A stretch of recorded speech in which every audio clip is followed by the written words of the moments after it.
ஏதோ ஒன்றுக்கு பணம் கேட்கிறாரு, வந்து கொடுக்க மாட்டேன் சொன்னா வந்து தாலிக்கீரை பிடிச்சி என்ன செய்யறாரு, முறுக்குறாரு. முறுக்கும் போது எங்க அம்மா என்ன செய்யணும், விடு விடுன்னு சொல்லி எங்க அம்மா வந்து கதறாங்க. நான் தான் முதல்ல வருவேன். 3:30 மணிக்கு அனுப்பிடுவாங்க. இல்லை இந்த பால்வாடின்னு சொல்லுவாங்கல்ல, அங்கன்வாடின்னு சொல்லிட்டு அங்கே இருந்துட்டு நான் வரும்போது வந்து பார்ப்பேன். வந்து பார்த்தீங்கன்னா எங்கள் அம்மா வந்து தலையெல்லாம் வந்து பார்த்தீங்கன்னா ஒன்று சாம்பாராக இருக்கும், இல்லை வந்து குழம்பா இருக்கும், இல்லை சாப்பாடுகள் தலையில் இருக்கும். அதெல்லாம் ஒன்று ஒன்றா எடுத்து வந்து போட்டுட்ருப்பாங்க. இதோட நீ அவ்வளோதான், நான் போகிறேன், நான் சாவறேன் அப்படி சொல்லி பிளாக்மெயில் தான் இருந்துச்சுங்க. எங்கேயாவது ஆக மாட்டேன், போகிற நேரம் போயிட்டு. ஆனால் ஒரு 8 மணி 9 மணி ஆனது வந்து பார்த்தீங்கன்னா அப்போ வந்து எங்களுக்கு பயம். எனக்கு அந்த சிமெண்ட் வளர்க்குற 2 தட்டு லெஃப்ட் ரைட்ல தட்டி அந்த லைட்டெல்லாம் உடச்சிடு. நேராக எதிர்க்கு வந்து போறாரு. வேலிக்கத்தான் சொல்லுவாங்கல்ல, வேலிக்கத்தான் முள் இருக்குல்ல, அதை அப்படியே கொத்தா அப்படியே அவர் கையில சேர்த்து குத்திட்டு இருக்குன்னு வச்சுக்கலாம். அப்படியே கொத்தா அப்படியே எடுத்து போட்டு முதுகுல போட்டு அடி அடி அடின்னு அடிச்சவங்க. நான் எங்க அம்மா என்னை வந்து அப்படியே உள்ள அணைச்சிட்டாங்க. என் மேல பற்றக்கூடாதுன்றதுக்காக அந்த காலுகள் எல்லாத்தையும் சேர்த்து இப்படி அமைச்சு எனக்குன்னா அந்த ரவிக்கை பிரிக்கணும்ல, அப்போ வலிக்கணும்ல. அதனால என்ன தேங்காய் எண்ணெய் எடுத்து ஃபுல்லா முதுகுல வந்து அந்த ரவிக்கையோட தடவி ஊற வச்ச பிறகு அதை மெல்ல அப்படியே வந்து எடுக்கிறாங்க. எல்லாம் என் கண்ணுக்கு முன்னாடி தான்.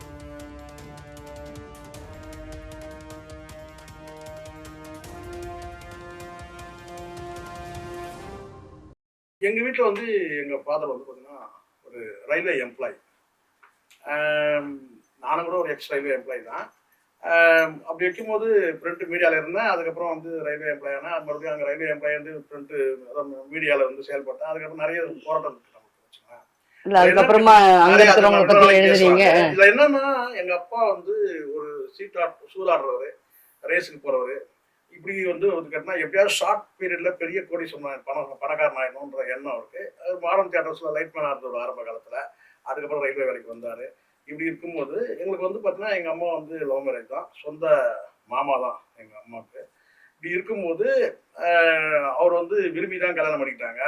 அதெல்லாம் வந்து பார்த்தீங்கன்னா அதில் வந்து எங்கள் பாட்டிக்கெலாம் விருப்பம் இல்லைனா கூட எங்கள் தாத்தாவுக்குலாம் வந்து விருப்பம் தான். வந்து தங்கச்சி பையனுக்கே கல்யாணம் பண்ணி கொடுக்குறது. ஸோ இப்படி இருக்கும்போது எங்கள் அம்மா சொல்லுவாங்க, விரும்பி தான் நான் கல்யாணம் பண்ணிக்கிட்டேன் உங்கள் அப்பா அப்படின்னு சொல்லி சொல்லுவாங்க. அப்படி இருக்கும்போது அவர் வந்து என்னன்னா இந்த சீட் ஆட்டம் ரேஸ் ஆட்டம் வரும்போது கேட்டால் முழுக்க முழுக்க எங்கள் அம்மா தான் எங்கள் 6 பேரையும் காப்பாற்றுது. அதில் ஒருத்தர் சின்ன பெரியவன் வந்து இறந்துட்டான் எங்கள் அண்ணன். அப்படி இருக்கும்போது முழுக்க முழுக்க எங்கள் அம்மாவுடைய உழைப்பு வந்து பார்த்தீங்கன்னா வந்து எப்போ அவங்க வந்து தூங்குறாங்கன்னே தெரியாது. ஏதாவது ஒரு வேலை செஞ்சுக்கிட்டே இருப்பாங்க. அது வந்து எந்த வேலையை தான் சரி கேட்டால் வந்து எல்லா கைத்தொழில் என்னெல்லாம் கைத்தொழில் இருக்கோ அத்தனையும் செய்வாங்க. இலையை தச்சு போடுவாங்க, உங்களுக்கு தெரியும் இந்த மந்தார இலைக்கு சொல்லி இலையை தண்ணி போடுவாங்க. அந்த மாதிரி வந்து பார்த்தீங்கன்னா வந்து டிஃபன் கடை போடுவாங்க. இந்த மாதிரி எல்லாம் சின்ன இதில் வந்து பார்த்தீங்கன்னா ஏதாவது ஒன்று வந்து செய்து வந்து பார்த்தீங்கன்னா ஒரு வருமானம் ஈட்டுவாங்க அப்படின்னு சொல்லிட்டு இன்னும் நிறைய சின்ன சின்ன வேலைகள் நிறைய செய்வாங்க. ஆனால் அப்படியெல்லாம் உழைச்சாலும் கூட பார்த்தீங்கன்னா அதுலேருந்து வந்து பார்த்தீங்கன்னா வந்து எங்களுக்கு ரொம்ப கஷ்டம். 2 வேலை தான் சாப்பிட்டோம் சமயத்தில்.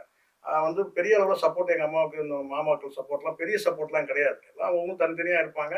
அதில் வந்து பார்த்தீங்கன்னா இவங்க வந்து யாரோடும் வந்து ஒட்டி இருக்க மாட்டாங்க. எங்கள் அம்மா வந்து பார்த்தீங்கன்னா தனியாக சுயமாக இருக்கணும்னு சொல்லி சொல்லுவாங்க. ஸோ அப்படி இருக்கும்போது இந்த சப்போர்ட் வந்து பார்த்தீங்கன்னா கணவருடைய சப்போர்ட் பெருசாக கிடைக்கவே இல்லை. எங்களை எல்லாம் அவங்க தான் காப்பாற்றினாங்க. ஒரு கட்டத்தில் வந்து பார்த்தீங்கன்னா இவர் இந்த பழக்கங்கள்லாம் ஆன பிறகு வீட்டில் எங்கள் அம்மாவுடைய உழைப்புல வந்த பொருளை கூட கொண்டு போய் வச்சிருவாரு, மார்வாடி கடையில் வச்சிருவாரு. வந்து அவங்களுக்கு யாரும் எதிர்த்து கேள்வி கேட்க முடியாது, கேட்டால் அடி உதவ விழணும். இப்படி வரும்போது வந்து பார்த்தீங்கன்னா எப்பெல்லாம் வந்து எங்கள் அம்மா மேலே கோவம் உச்சத்தில் வருதோ அப்போ போய் என்ன செஞ்சாரு, போய் குடிச்சிட்டு வந்துடுவார். குடிச்சிட்டு வந்து பார்த்தீங்கன்னா வந்து நான் ஸ்கூல்ல இருந்து வருவேன். 2வது செகண்ட் ஸ்டாண்டர்ட் தேர்ட் ஸ்டாண்டர்ட் முடிச்சுட்டு வரும்போது வந்து பார்த்தீங்கன்னா நான் தான் முதல்ல வருவேன். 3:30 மணிக்கு அனுப்பிடுவாங்க.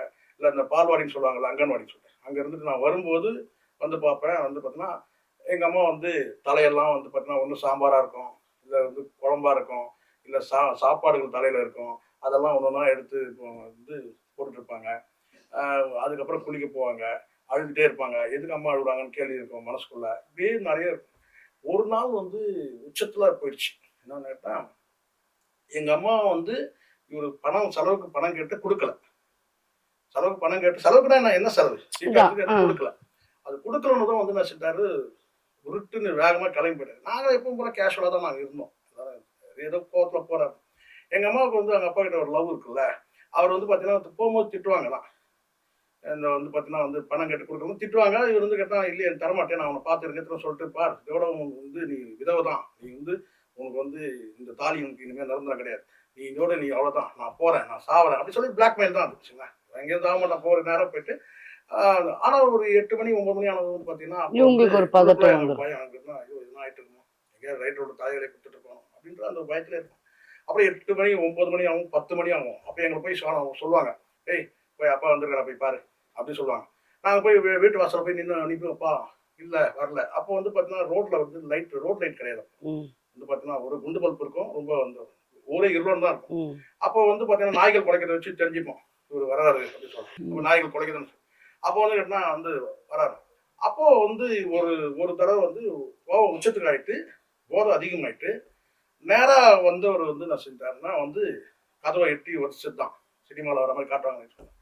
உடனே வந்து நேராக வந்த உடனே என்ன பண்ணாரு, இந்த எங்கள் வீட்டில் லைட் கிடையாது, இந்த சிமிழ் விளக்கு தான் இருக்கு. அந்த சிமிழ் விளக்கு 2 தட்டு தட்டா இருக்கு. இந்த லெஃப்ட் ரைட்ல தட்டி அந்த லைட்டெல்லாம் உடைச்சிட்டு நேரா எதிர்க்க வந்து போறாரு, ரோட கிராஸ் பண்ணி போறாரு. அந்த வேலிக்கத்தான் சொல்லுவாங்க, வேலிக்கத்தான் முள் இருக்கு, அதை அப்படியே கொத்தா அப்படியே அவர் கையில சேர்த்து குத்திட்டு இருக்குன்னு வச்சுக்கலாம். அப்படியே கொத்தா அப்படி எடுத்து ஒரு கத்தையா எடுத்துட்டு வந்து எங்க அம்மா எல்லாரும் ஓடி போயிட்டாங்க. இப்படி கேட்கறாங்க சில பேர், இவங்களுக்கு வந்து தைரியம் எப்படி வருதுன்னு கேட்கறாங்கல்ல, அவங்களுக்கு இது பதில் சரியா இருக்குன்னு நினைக்கிறேன். எங்க அம்மா சில பேர் கேஸ்ட் வச்சு கூட கேட்கறாங்க, நீங்க வந்து என்ன கேஸ்ட், நீங்க தைரியமா. அப்போ வந்து பார்த்தா எனக்கு வந்து அப்போ 6 வயசு 7 வயசு தான் எனக்கு. அப்போ வந்து இவங்க என்ன சொல்றாங்க, எங்க அக்கா எங்க அண்ணன் எல்லாரும் வந்து கேட்டா நேரம் உள்ள ரூமுக்குள்ள போயிட்டு, இன்னொரு 2 ரூம் இருக்கு. இந்த ஃபர்ஸ்ட்ல ஒரு ரூம், அதுக்கப்புறம் ஒரு வாசல் மாதிரி வந்துட்டு பின்னாடி வந்து ரூம். அங்க போய் கட்டிலுக்கு கீழே போய் வந்து ஒளிஞ்சுக்கிட்டாங்க. குழந்தைங்க பயந்துட்டாங்க. நான் வந்து பாத்தீங்கன்னா எனக்கு இப்போ வந்து என்ன நடக்குதுன்னு எனக்கு தெரியாதுல்ல. அப்போ நான் வந்து என்ன கேட்டேன்னா, நான் வந்து எங்க அம்மா வந்து மடியில நான் உட்காந்துருக்கேன். இவர் நேரா போனவர் வந்து நான் சார் வந்து கொத்தா எடுத்துட்டு வந்து அந்த முள்ளோட சேர்ந்து போட்டு முதுகுல போட்டு அடி அடி அப்படின்னு அடிச்சவங்க. எங்க அம்மா என்னை வந்து அப்படியே உள்ள அணைச்சிட்டாங்க. என் மேல பற்றக்கூடாதுன்றதுக்காக அந்த காடுகள் எல்லாத்தையும் சேர்த்து இப்படி அமைச்சிட்டு இப்படி உட்காந்துட்டாங்க. முதுகுல குனிஞ்சதுதான் அடி விழுது பாருங்க. அந்த முள்ளோட எங்க அம்மா கட்ட முடியாம எங்க அம்மா என்ன சொல்றாங்கன்னா அப்படின்றாங்க. ஏன்னா அந்த அளவுக்கு அடி வந்து பார்த்தா தாங்குறாங்க சொன்னா அப்படின்றாங்க. அது வந்து பார்த்தீங்கன்னா நான் எங்கள் அம்மா பண்ணுறதை பார்த்துட்டு நான் கேட்டேன், எனக்கு அழணும்னு எனக்கு தோணுது. ஆனால் கேட்டால் பிடிச்சி இறுக்கி அடி, ஏன்னா எந்த ஒரு அடி கூட என் மேலே பற்றக்கூடாதுன்றதுக்காக என்னை நினைக்கிறாங்க. ஃபுல்லாக அணைச்சிட்டாங்க, ஃபுல்லாக வாங்குறாங்க. அடிச்சு அடிச்சு அடிச்சு அடிச்சு ஓஞ்சி போய் வந்து பார்த்தீங்கன்னா தூக்கி போட்டு போயிட்டு அப்படியே பொத்துன்னு போயிட்டு வந்து வாசலில் போயிட்டு, அந்த வாசல் தான் அந்த கூடத்தில் போய் எங்கள் அம்மா ரொம்ப நேரம் வரைக்கும் அப்படியே இருந்துட்டு கேட்டனா வந்து அழுது என் உடம்புல ஃபுல்லாக எங்கள் அம்மாவோட கண்ணீர் மொத்தமாக சொல்லிட்டு. அதுக்கப்புறம் தான் எனக்கு வந்து எங்கள் அம்மா நிலைமை என்ன, அவங்களால எழுந்துக்கவே முடியல.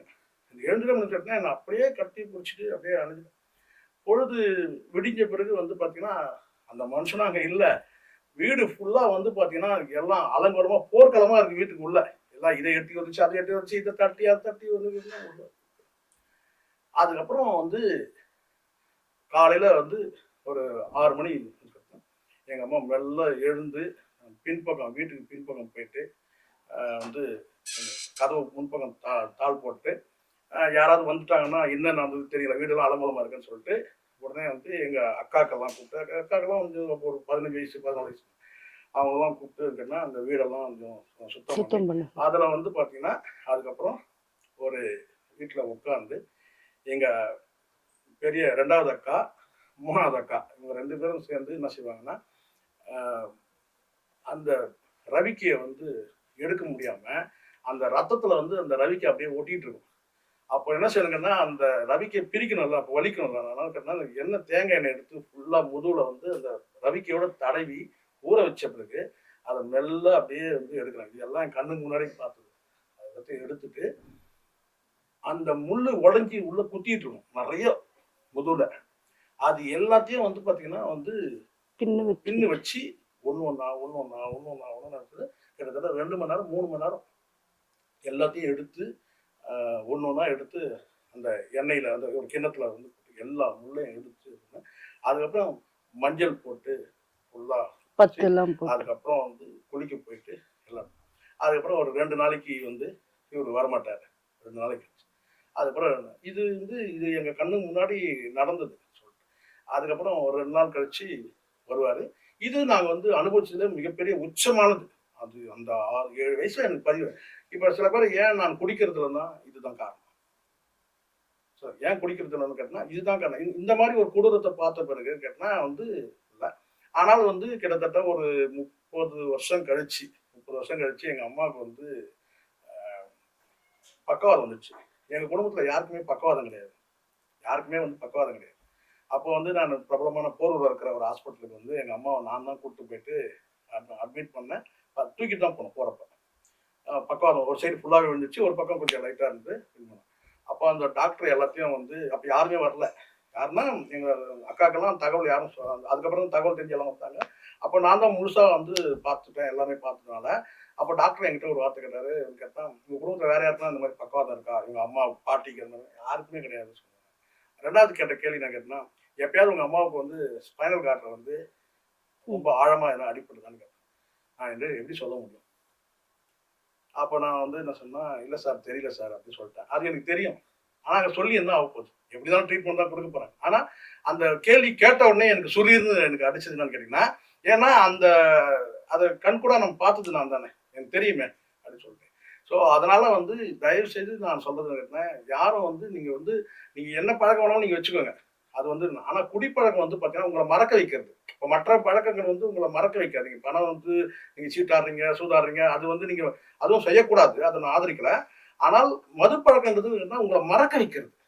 நீங்க எங்க இருக்கிறீங்கன்றதே தெரியாத உங்களை வந்து பாத்தீங்கன்னா வந்து உங்களை வந்து பாத்தீங்கன்னா நீங்க அந்த மது பழக்கும் போது உங்களை நிர்வாணமா கூட வந்து பாத்தீங்கன்னா வந்து போட்டோ எடுத்துட முடியும் யாருமே. அப்போ முழுக்க முழுக்க மானம் சார்ந்தது. முழுக்க முழுக்க நீங்க உங்களை நீங்க எங்க இருக்கிறீங்க கூட உங்களை வந்து பாத்தீங்கன்னா இல்லாம செய்யறது அந்த மது உங்களே மொத்தமா நீங்க இழக்க வைக்கிறது. ஆனா அதை செய்யக்கூடாது. ரெண்டாவது கேட்டா தயவு செஞ்சு இந்த காணொலியில கடைசியா நான் சொல்றேன், உங்களுக்கு மனைவி மீது கருத்து வேற்றம் இருந்தா கூட நீங்க வந்து ஒரு கட்டத்துல முடிஞ்சா சேர்ந்து வாழுங்க, இல்லைன்னா நீங்க பிரிஞ்சு கூட போயிருங்க. ஆனா அடிக்காது. அது யாரும் ஆழமா உங்க மனசுல இருக்கு. அடிக்காதீங்கன்னு நான் சொல்றேன். அப்பா அப்புறம் எப்போ எப்படி இருந்தாரு, எப்படி என்ன கதை? அது வந்து இல்ல அவரு என்ன கேட்டீங்க? அப்பா எப்படி இருந்தாருங்க? அது வந்து கஷ்டப்பட்டு தான் இருந்தாரு. அவர் கடைசி காலம் வந்து நீங்க ஒரு 15-20 வயசு, உங்களுக்கு 15 வயசு இருந்தா கேள்வி கேட்டீங்க. நீங்க இது சொல்லணும். அவர் கடைசி காலத்துல இறந்தாரு. ஆனா வந்து பாத்தீங்கன்னா வந்து எங்க அம்மா பெராலிஸ் வந்து இல்லையா, செகண்ட் டைம் பெராலிஸ் வந்த போது என்னாச்சுன்னா அவங்களுக்கு நினைவாற்றல் எல்லாம் மறந்துச்சு. அப்போ வந்து பாத்தீங்கன்னா அவர் எங்க அப்பா இறக்கும் போது வந்து பாத்தீங்கன்னா அவர் வந்து அப்படி ஒருத்தர் இருந்தாருன்றதை அவங்க மறந்துட்டாங்க. இப்போ உதாரணத்துக்கு இப்ப என்னையே நீங்க எடுத்துக்கிட்டீங்கன்னா, நான் வந்து அவருக்கு மகன் வேணா தெரிஞ்சிருக்கலாம். ஆனா என் பேரை மாத்தி கூடுவாங்க. ஒரு சில பதிவுகள் வந்து அழிஞ்சு இந்த பெராலிஸ் வந்ததுனால அவங்களுக்கு நினைவாற்றல் இழந்துட்டாங்க. அப்ப என்ன சொன்னாங்கன்னா, இவர் இறந்தது, இவர் வந்து ஹாஸ்பிட்டல் இருந்து அது வந்து பெருசா அவங்களுக்கு பாதிப்பே ஏற்படவே இல்லை. அவங்க கண்ணுல வந்து பெருசா தண்ணி எதுவும் வரவே இல்லை. நார்மலா தான் எப்படி கதறி எழுவாங்க. ஏன்னா வந்து காதல் கனவு இல்லை, சாதாரண கனவு கிடையாது. ஆனா எங்க அம்மா இயல்பா இருந்தாங்க, சாதாரணமா இருந்தாங்க அப்படின்றதுதான் வந்து. அதனால வந்து இறுதி காலத்துல வந்து பாத்தீங்கன்னா அவங்களோட நினைவாற்றல் அப்படி கொஞ்சம் கொஞ்சமா கொண்டு வந்து ஆக்சுவலி வந்து அவங்க அம்மாவை பொறுத்த வரைக்கும் அவங்க இந்த பெயின் எல்லாம் மறந்ததே நல்லது. அது ஒரு வகையான ரிலீஃப் ஆயிடுச்சு அவங்களுக்கு. இல்லைன்னா இவர் எப்படி இருந்தாலும் இவர் மேல பாசமா இருப்பாங்க எங்க அம்மா. ஒரு தடவை வந்து சொல்லணும் அதான் கேட்கல. உங்களுக்கு வந்து ஒரு 15 வயசு இருந்தப்போ இந்த சம்பவம் நடந்திருந்தா 15 20 வயசுல நடந்துச்சு. 20 வயசுல நான் இப்ப ஜிம்முக்கு போயிட்டு நான் வந்துட்டு இருக்கும் போது வந்து பாத்தீங்கன்னா ரொம்ப நாள் இந்த மனுஷன் இம்சை கொடுத்துட்டே இருக்கிறாரு.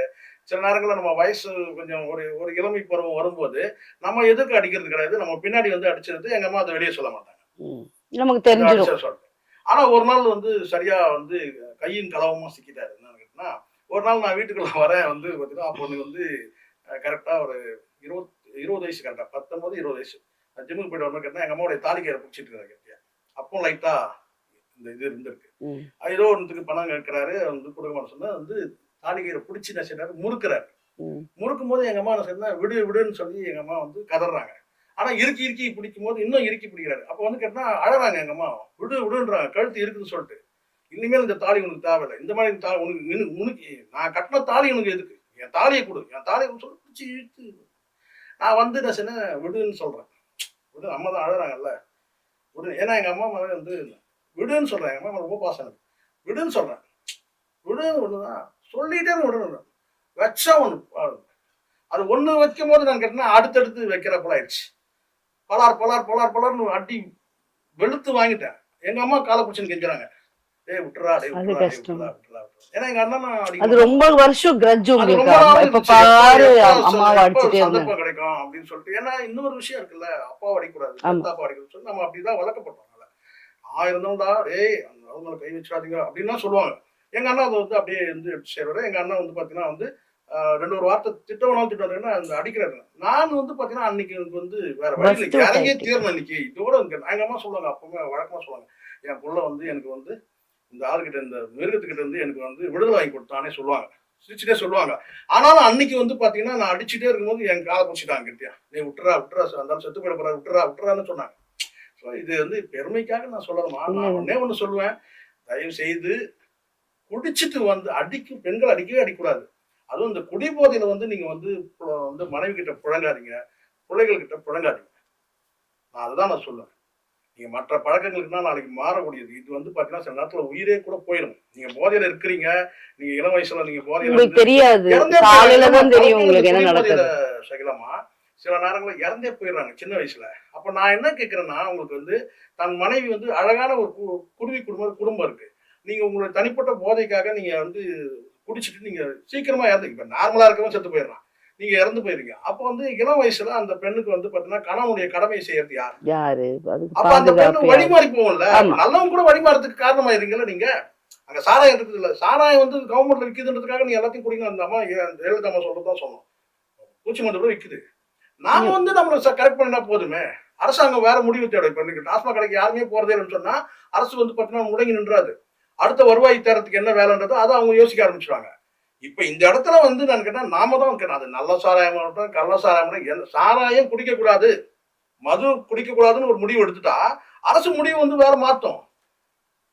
இந்த அதுதான் நான் சொல்றேன். நீங்க வந்து பாத்தீங்கன்னா மனைவி வந்து பாத்தீங்கன்னா வந்து இளம் வயதுல வந்து பாத்தீங்கன்னா வந்து ஒரு விதவையானா அவங்க கணவனுக்குள்ள கடமைக்கு அவங்க என்ன செய்வாங்க?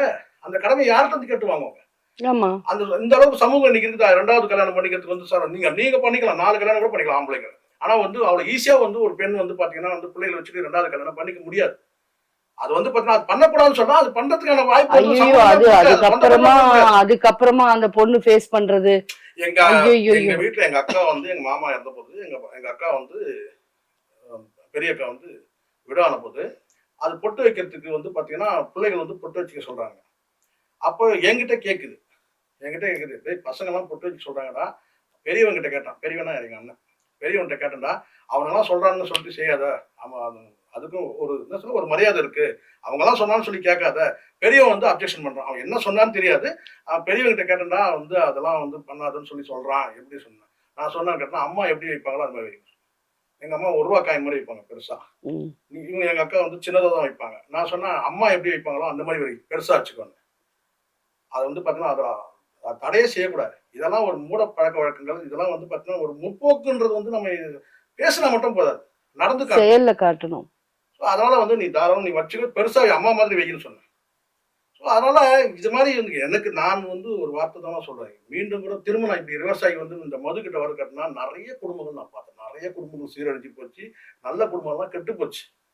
இந்த இளைய தலைமுறைக்கு இந்த ஒரு வாய்ப்பை நான் பயன்படுத்தி அது உங்க மூலமாவே நான் அதை சொல்றேன்னா, இந்த மது பழக்கத்தை வந்து பாத்தீங்கன்னா வந்து யாரும் பண்ணக்கூடாது. இப்ப மெல்ல மெல்ல பாத்தீங்கன்னா அது வந்து நார்மலைஸ் ஆகி குடும்பத்திலேயே வந்து குடும்ப பழக்க வழக்கம் மாதிரி ஃப்ரிட்ஜ்லயே ஆமா. வாங்கி வைக்கிற அளவுக்கு வந்துட்டாங்க. ஆமா ஆமா. சோ அதனால வந்து அது செய்யக்கூடாதுன்றதுதான் என்னுடைய வேண்டுகோள்.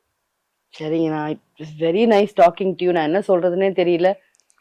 இது இன்டர்வியூலாம் கிடையாது. அடிக்கடிக்கு உங்களை மீட் பண்ணி பேசணும். அது வந்து கேமரா முன்னாடி தான்ன்றது அவசியம் இல்ல. நான் வந்து உங்களை நார்மலாவே மீட் பண்ணி நிறைய விஷயம் உங்ககிட்ட இருந்து தெரிஞ்சுக்கணும்னு ஆசைப்படுறேன். இன்னொரு சந்தர்ப்பம் கேமரா முன்னாடி மீட் பண்ண முடிஞ்சா மீட் பண்ணுவோம். இல்லைன்னா நம்ம கண்டிப்பா சந்திப்பு பர்சனலா சரி, நீங்க நம்ம வீட்டுக்கு பேசுவோம். வரணும். நம்ம நிறைய பேசணும்ண்ணா. சமூக கருத்துக்கள் நம்ம நிறைய எடுத்து பேசுவோமா. நீங்களும் கூட பாத்தீங்கன்னா இன்னைக்கு வந்து ஒரு என்ன சொன்ன ஒரு எல்லாரும் வந்து அம்மான்னு அழைக்கிற இடத்துல நீங்க வந்துட்டீங்க. உங்களுக்கு தெரியும், உங்களுடைய பர்சனல் லைஃப் எனக்கு தெரியும். உங்களுக்கு வந்து பிள்ளைகள் கிடையாது, கல்யாணம் கிடையாதுலாம் இருந்தா கூட எல்லாரும் அவங்கள அம்மான்னு சொல்லக்கூடிய இடத்துல நீங்க வந்துட்டீங்கன்னா, இன்னும் நீங்க வந்து அறிவார்ந்த நபர்களை வந்து என்ன மாதிரி முட்டாள்லாம் கூப்பிடாதீங்க. நல்ல ஐயோ. அறிவார்ந்த நபர்களை கூப்பிட்டு நீங்க வந்து நேர்காணல் பண்ணுங்க. நீங்க அடுத்த வெர்ஷனுக்கு போங்க. ஷகிலான்றவங்க வந்து பாத்தீங்கன்னா வந்து பல ஆளுமைகளை கூப்பிட்டு வந்து நேர்காணல் பண்றாங்கன்ற அந்த உங்களுடைய ஸ்டேட்டஸ் வந்து பாத்தீங்கன்னா வேற. நீங்க அதை உணராம இருக்கிறீங்களோன்ட்டு எனக்கு வந்து ஒரு என்ன சொல்ல அப்படி நான் நினைக்கிறேன் சில நேரங்கள்ல. ஏன்னா இந்த நேர்காணலுக்கு நான் சகிலாவோட போறேன்னு சொன்ன உடனே சில கமெண்ட்லாம் வந்து நான் வந்து அப்படி சொல்ல எனக்கு இந்த நான் என்ன பெரிய இதுவா அந்த ஈக்குவல் அப்படிலாம் கிடையாது. நான் வந்து சகலமா மதிக்கிறேன். அதனால அவங்க வந்து பார்த்தீங்கன்னா அவங்களுடைய ஃபீல்டுல அவங்க ஆளுமையா இருக்கிறாங்க. சரிங்களா? அதனால நான் வந்து எனக்கு அதுல அந்த இவங்க சமமா அவங்க சமமாலாம் ஒண்ணும் கிடையாது. நான் ஒண்ணும் பெரிய வந்து அப்பா டக்கர்லாம் ஒண்ணும் கிடையாது. ஆனால் இந்த இடத்துல உங்ககிட்ட ஒரு வாய்ப்பு இருக்குன்னு கேட்டீங்கன்னா, நீங்க நெறைய ஆளுமைகள கொண்டு வந்து நேர்காணல் பண்ணுங்க. இல்லங்க அவ்வளோலாம் தேவையில்லங்க. எனக்கு வந்து அவ்வளோலாம் என்னால முடியாதுங்க. என்னுடைய நாலேட்ஜ்க்கு இப்படிதான் இருக்குன்னு சொன்னா, ஒரு அதிகாலையில ஒரு 4 மணிக்கு எழுந்து போய், ஒரு கோயம்பேடு மார்க்கெட்ல போய் பூ வாங்கிட்டு வந்து வந்து இடுப்பு வலிக்க பூ கட்டி, ஒரு நாள் முழுவதும் வந்து பார்த்தீங்கன்னா உழைச்சு 2 பிள்ளைகள காப்பாத்தக்கூடிய எத்தனையோ வந்து விதவை தாய்மார்கள் இருக்கிறாங்க. அவங்கள கூப்பிட்டு நேர்காணல் பண்ணுங்க. ஒரு அதிகாலையில 3 மணிக்கு மீன் பாக்ஸ வந்து கட்டி அந்த பெட்டிய கட்டி கொண்டு போயிட்டு வந்து பார்த்தீங்கன்னா வந்து கிட்டத்தட்ட ஒரு 30 கிலோமீட்டர் பயணப்பட்டு பழவேற்காட்லயோ இல்ல இந்த பக்கம் அந்த முட்டுக்காட்லயோ அங்கேயோ போயிட்டு வந்து பார்த்தீங்கன்னா வந்து கொண்டு வந்து அந்த மீன வித்து மானத்தோட வாழக்கூடிய பெண்கள் நெறைய பெண்கள் வந்து உழைப்புல முன்னேறாங்க. அந்த மாரி பெண்கள கூப்பிட்டு வந்து நீங்க நேர்காணல் பண்ணுங்க. பெரிய நடிகைலாம் வந்து நீங்க நேர்காணல் பண்ணணும்னு அவசியமே இல்ல. இப்படி அவங்க கிட்ட இருந்து நெறைய வந்து விஷயங்கள நீங்க உள்வாங்குங்க. எப்படி தனியா நின்னு போராடுறாங்க. மானத்தோட போராடுறாங்க. 10 கணவன்கள் கட்டின நடிகைகள கூப்பிட்டு வந்து நீங்க நேர்காணல் பண்ணணும்னு அவசியமே கிடையாது. உங்களுடைய மதிப்பு எங்கேயோ போயிரும் நான் சொன்னத செஞ்சீங்கன்னா. உழைப்பால் முன்னேறக்கூடிய பல ஆளுமைகள் இருக்கிறாங்க. ஆளுமைகள்னா நீங்க ஏதோ வந்து பெரிய தொழிலதிபர் தான் கூப்பிடணும்னு கிடையாது. இல்ல இந்த அம்மா புரியுது. பெரிய தொழிலதிபர் இந்த அம்மா. இவங்க பெரிய வந்து பார்த்தீங்கன்னா வந்து இவங்க சேனல் நடத்துறாங்க. பெரிய டிவி நடத்துறாங்க. பெரிய வந்து சீரியல் வந்து இவங்கள நம்பி தான் ஓடுது. அப்படி அந்த மாரி போகாம, சாதாரண பெண்கள் வந்து பார்த்தீங்கன்னா, மானத்தோட வாழக்கூடிய வந்து மானத்துக்காக போராடக்கூடிய பெண்கள் வந்து உழைப்பில் முன்னேறக்கூடிய பெண்கள் வந்து எவ்வளோ பேர் இருக்கிறாங்க. நான் உதாரணத்துக்கு தான் 2 தரப்ப சொன்னேன். நீங்க அந்த மாரி நபர்கள கூட்டு வந்து நீங்க நேர்காணல் பண்ணுங்க. உங்களுக்கு நெறைய நீங்க வேற உலகத்துக்கு போவீங்க. நான் அதுதான் இந்த இடத்துல பதிவு பண்றேன். சரிங்கண்ணா. Thank you very much. நன்றி.